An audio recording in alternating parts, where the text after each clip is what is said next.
तो दोस्तों, हिंदू धर्म में देवों के देव महादेव जी को कल्याण का देवता माना गया है। भगवान शिव जी की पूजा अत्यंत ही सरल और जल्दी सभी मनोकामनाओं को पूरा करने वाली होती है। वैसे तो भगवान भोलेनाथ सिर्फ एक लोटा जल और एक पत्ती चढ़ाने मात्र से ही प्रसन्न होकर साधक को अपनी कृपा बरसाने लगते हैं, इसलिए उनके भक्त उनको भोले बाबा भी कहते हैं। दोस्तों, भगवान भोलेनाथ जी की पूजा कभी भी किसी भी समय की जा सकती है, लेकिन सोमवार और प्रदोष काल में अगर भगवान भोलेनाथ जी की पूजा पाठ की जाए तो इससे भगवान भोलेनाथ बहुत ही जल्दी प्रसन्न हो जाते हैं। दोस्तों, भगवान भोलेनाथ जी की पूजा करने से किसी भी व्यक्ति के जीवन में सभी प्रकार के रोग शोक शीघ्र ही खत्म हो जाते हैं। भगवान शिव जी की कृपा से साधक को आरोग्य और सौभाग्य की प्राप्ति होती है।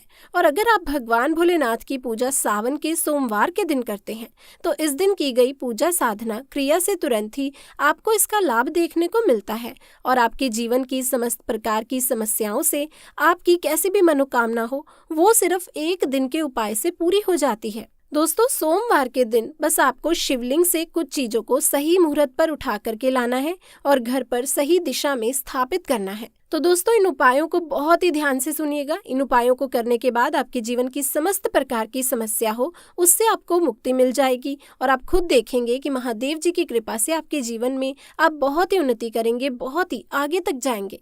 तो दोस्तों, आपको क्या करना है, सुबह उठना है, आपको नहाना है और तांबे का एक लोटा लीजिए, उसमें पूरा जल भर दीजिए। जल भरने के बाद उसमें 2-4 बूंद गंगा जल की डाल दीजिए। गंगा जल डालने के बाद भगवान भोलेनाथ जी के मंदिर जाना है। अब आपको क्या करना है, सबसे पहले शिवलिंग पर आपको अपना मुंह उत्तर की तरफ करके एक लोटा जल जिसमें हमने गंगा जल मिलाया है वो भगवान भोलेनाथ को चढ़ा दीजिए। पूरा जो जल है वो चढ़ाने के बाद जो भगवान भोलेनाथ के ऊपर से जल गिर रहा है उसे दोस्तों अपने लोटे में ले लीजिए। अब दोस्तों, आपको यही जल लेना है और इसका छिड़काव पूरे घर में करना है। इतना उपाय आप लोगों ने अगर इस सावन माह में सोमवार के दिन कर लिया तो भगवान भोलेनाथ की कृपा आपके घर पर सदैव के लिए बन जाएगी। अब दोस्तों, दूसरा उपाय है जो हम आपको बता रहे हैं वो है धन प्राप्ति का महा उपाय। दोस्तों, अगर आप चाहते हैं कि आपके जीवन में भगवान भोलेनाथ जी के आशीर्वाद से धन चारों दिशाओं से खींचा हुआ चला आए तो आपको सावन के किसी भी दिन सुबह से लेकर रात के बीच में नहाना धोना है। मार्केट से एक डमरू खरीद कर ले आए, भगवान भोलेनाथ जी के मंदिर जाइए। भगवान भोलेनाथ के शिवलिंग पर सबसे पहले आपको एक लोटा जल अर्पित करना है। इस डमरू को शिवलिंग से छुआइए और अपने घर के पूजा घर पर स्थापित कर दीजिए।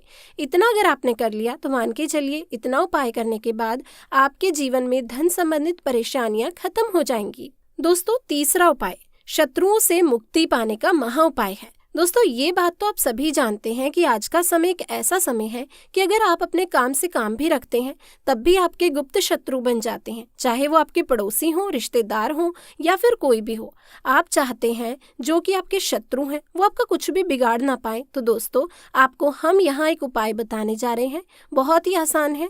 आपको एक त्रिशूल खरीदना है, एक लोटा कच्चा दूध लेना है और भगवान भोलेनाथ जी के मंदिर सुबह से लेकर के रात के बीच में कभी भी जाइए। भगवान भोलेनाथ का अभिषेक सबसे पहले आप कच्चे दूध से कीजिए। इस त्रिशूल को भगवान भोलेनाथ के शिवलिंग से छुआ करके अपने घर के पूजा घर पर स्थापित कर दीजिए। इतना उपाय कर लीजिए, आपके गुप्त शत्रु आपके सामने घुटने टेक देंगे, आपका कोई भी कुछ नहीं बिगाड़ पाएगा। क्योंकि दोस्तों, ये बात तो आप लोग भी जानते होंगे कि भगवान भोलेनाथ ने अगर किसी व्यक्ति को आशीर्वाद दे दिया तो दोस्तों उसका काल भी आकर कुछ नहीं बिगाड़ सकता। अब दोस्तों, मान के चलिए आपको ऐसी किसी बीमारी ने पकड़ लिया है जिसका आप इलाज करा करा के थक चुके हैं। आप इस चीज को लेकर के बड़ा ही परेशान हैं और आप चाहते हैं कि आपकी बीमारी से आपको मुक्ति मिल जाए। तो ये उपाय कीजिए जो आपको हम बताने जा रहे हैं। सुबह से लेकर के रात के बीच में आपको 2 धतूरे भगवान भोलेनाथ के मंदिर ले जाने हैं और एक धतूरा भगवान भोलेनाथ जी को आपको अर्पित करना है और दूसरा धतूरा आपको घर पर लाना है।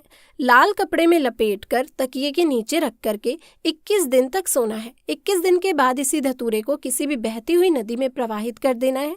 अगर दोस्तों आपने ये उपाय कर लिया तो दोस्तों जिस बीमारी से आप परेशान थे, इतना उपाय करने के बाद आपको उससे मुक्ति मिल जाएगी। इसी के साथ दोस्तों, अगर आप चाहते हैं कि आपका बंद पड़ा व्यापार चल पड़े तो ये उपाय कीजिए जो हम आपको बता रहे हैं और इस उपाय को करने के बाद आपका बंद पड़ा व्यापार भगवान भोलेनाथ जी के आशीर्वाद से चल पड़ेगा। आपको बस यही करना है कि सावन के महीने में सोमवार के दिन दही से आपको भगवान भोलेनाथ जी का अभिषेक करना होगा, लेकिन उससे पहले शिवलिंग को अच्छे तरीके से गंगा जल से धो लीजिए। फिर दोस्तों भगवान भोलेनाथ जी का अभिषेक आपको दही से करना होगा। इतना उपाय कर लीजिए, आपका बंद पड़ा व्यापार भोलेनाथ जी के आशीर्वाद से चल पड़ेगा और आपकी धन संबंधित परेशानियां भी खत्म हो जाएंगी। तो दोस्तों क्या आप जानते हैं कि सावन मास को सर्वोत्तम मास क्यों कहा जाता है? अगर आप नहीं जानते हैं तो आइए दोस्तों हम आपको बताते हैं। नंबर 1, मार्कंडू ऋषि के पुत्र मार्कंडे ने लंबी आयु के लिए सावन माह में ही घोर तप कर शिव की कृपा प्राप्त की थी, जिससे मिली मंत्र शक्तियों के सामने मृत्यु के देवता यमराज भी नतमस्तक हो गए थे। नंबर 2, भगवान शिव को सावन का महीना प्रिय होने का अन्य कारण ये भी है कि भगवान शिव सावन के महीने में पृथ्वी पर अवतरित होकर अपने ससुराल गए थे और वहां उनका स्वागत अर्घ्य और जलाभिषेक से किया गया था। माना जाता है कि प्रत्येक वर्ष सावन माह में भगवान शिव अपने ससुराल आते हैं। भूलोक वासियों के लिए दोस्तों शिव कृपा पाने का ये उत्तम समय होता है। नंबर 3, पौराणिक कथाओं में वर्णन आता है कि इसी सावन मास में समुद्र मंथन किया गया था। समुद्र मंथने के बाद जो हलाहल विष निकला था उसे भगवान शंकर ने कंठ में समाहित कर सृष्टि की रक्षा की थी। लेकिन दोस्तों विषपान से महादेव का कंठ नील वर्ण हो गया, इसी से उनका नाम नीलकंठ महादेव पड़ा। विष के प्रभाव को कम करने के लिए सभी देवी देवताओं ने उन्हें जल अर्पित किया। इसीलिए दोस्तों शिवलिंग पर जल चढ़ाने का खास महत्व है। यही वजह है कि श्रावण मास में भोले को जल चढ़ाने से विशेष फलों की प्राप्ति होती है। तो मेरे प्यारे दोस्तों आज की वीडियो में बस इतना ही। उम्मीद करती हूँ कि आपको वीडियो पसंद आई होगी, जानकारी अच्छी लगी होगी। अगर हाँ तो इस वीडियो को जल्दी से लाइक कर दें, शेयर कर दें और अगर आपने अभी तक चैनल को सब्सक्राइब नहीं किया है तो उसे भी सब्सक्राइब कर लीजिए। दोस्तों मुलाकात होगी और एक नई वीडियो के साथ, नई जानकारी के साथ। तब तक के लिए आप सभी को बहुत बहुत धन्यवाद।